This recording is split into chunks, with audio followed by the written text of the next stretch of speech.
Hi everyone. Hi Mom. I'm here to share my latest journal. You guys saw me work on this. So it's not like 100% done. There's a few tags and stuff that I need to do, but I'm busy this weekend, so I won't be able to film. So I thought I'd share what I have done, and then I'll move on to the next project. This was from Ephemera's Vintage Garden, which I've told you before. I did this technique with a tissue, and I really honestly wish I could tell you where I got that tissue. It's just amazing, but I don't know where I got it. So I did the crinkle with the decoupage, I believe is how I adhered it. I did a little bit of Viva Gold on that in the turquoise, as well as some green. No, maybe gold. If I hold that up close, you might be able to see some of the turquoise. It's very faint. I didn't want, super dark, but I did want to have a little bit of a pop of color in there. Yeah, so added a button. Did that a little differently this time.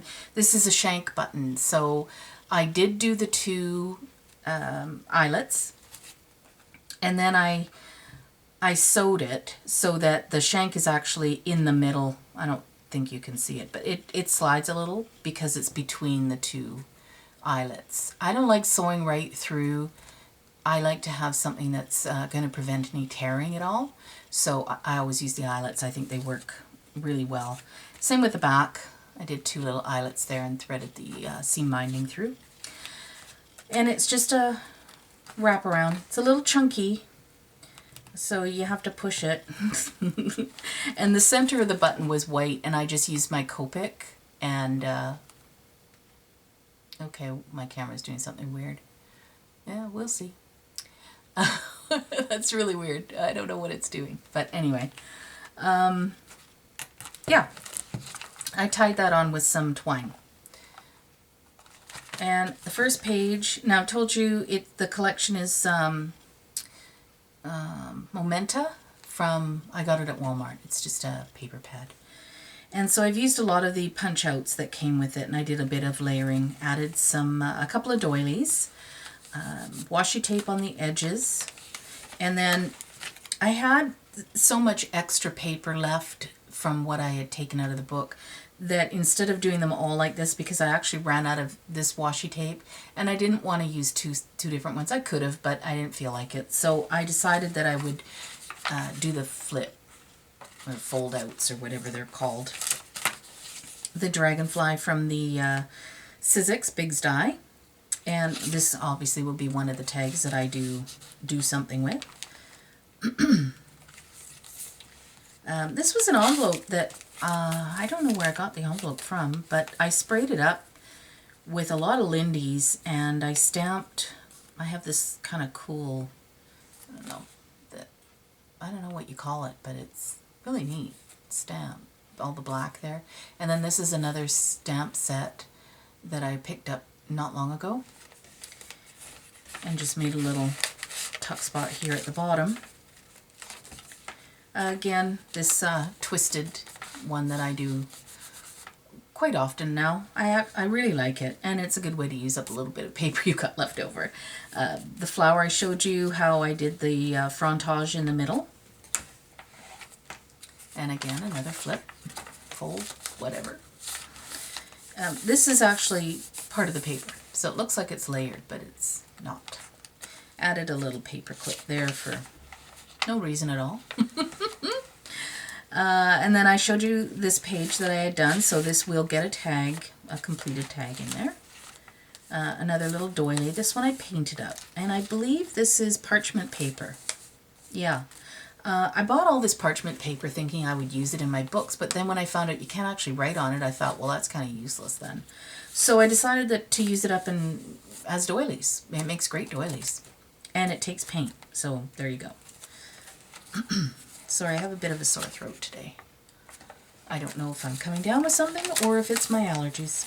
Probably my allergies. And again, this is how the page came, all layered up like that. I did tea dye my papers. I didn't mention that.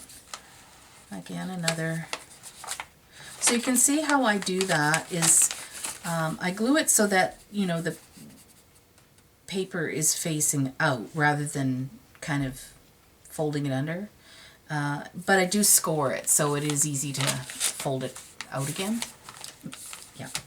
Added another paper clip, and in here is leftover piece that I had, and it's just turned it into writing paper.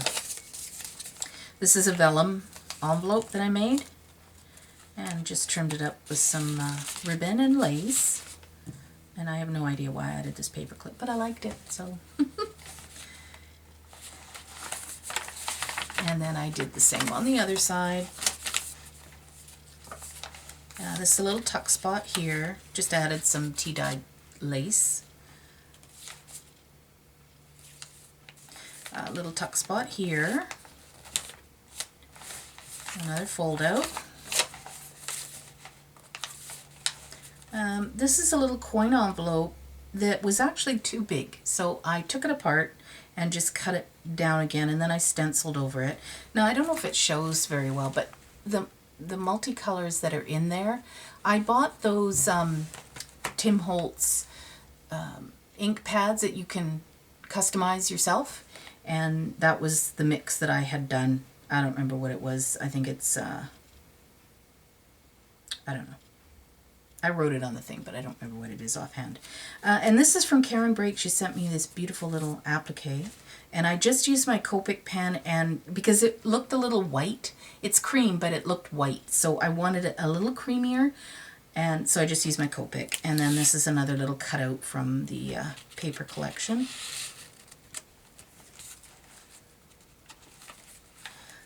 This was one that I showed you guys how to do, and this is done with a square doily, and this the Sizzix Bigs die. And these are from the collection, so I will do another tag in there. And then these are little baby tags that I will do in, and I showed you that one too. Another fold out. So you can see I didn't do any stamping on this at all. I didn't think it needed it. In this tuck I just used one of these. Why is it every time I want to tell you what it is? Well, you guys know what it is, so it doesn't matter. And I still haven't figured out what I want to put on that yet. Something flattish though, because I don't want big lumps and bumps. And I think this is the last page with the doily. And I have not put anything in here, I don't think. No, I did not. I probably will. There, you can see the turquoise way more on that. I guess I got a little heavy-handed on that one. But that's the cute little, tiny little book. But there's lots of pages to write on, so it will make a good little pocket journal. You know, it will fit in your purse. And that's it. That's my share for this weekend. And I hope you guys are having an awesome week and have fun plans for the weekend. I'm having my mother-in-law for dinner, so excited about that. And yeah, weather's been awesome here, so we'll be barbecuing and sitting outside with a glass of wine. Can't wait. So I've been busy paring down, cleaning up, chucking out a bunch of stuff that you just, you know, like I had so much packaging and cardboard from this, that, and the other thing. And so I've been doing a lot of cleaning up downstairs. Decided that no, my room is not going to make it upstairs. It's just I have too much stuff. Even with getting rid of stuff, it's not so much, you know, my supplies now. It's the containers that hold them. And I'm not getting rid of those. They're, yeah, forget it. So it won't fit upstairs, which is fine. My husband went and bought me a new light. Yay! So I now have a nice, I'm hoping this lighting, it looks good to me on the screen, so when I go and upload this, I hope that it's really good. I was able to get rid of one Torchier lamp, so that is great. I don't like clutter, right? And I have two Torchier lamps. I have the gooseneck lamp that's just right there. I also have a table lamp, and then the overhead. Well, the overhead was like a ceiling hugger that you get zero light out of those. It's almost like a yellowish feel to it. And I wanted something so that, you know, I can just sit down, turn the camera on, and film. And I know that all my lighting is great, no matter what. And I think that's what I have. It looks great to me right now. So, like I said, I'm down to one torchier, got rid of the other lamp as well. So I just have that in my gooseneck and then the overhead. And it's a track lighting with little halogens. So I think it's going to be great. And I freed up some room on my desk, so now I have this great big open area here to craft on, and all my cubes are stacked. Instead of going long ways across my desk, they stack up, so I have 2 high. And then my husband took me to IKEA today, and I was able to buy that cart that everybody's got in the turquoise. I bought the cream. So that freed up a ton of space. And I love that it's so mobile, and it really is easy to roll. I'm on carpet, but it's still really easy to roll. So I'm super happy. I feel like I got tons accomplished, and now I have to work on my upstairs, especially because my mother-in-law is coming tomorrow. Yeah, housework time. Anyway, that's my update. That's what I've been up to. Leave a comment. Tell me what you think of my new little journal, and we'll talk real soon. Have a great weekend. Bye.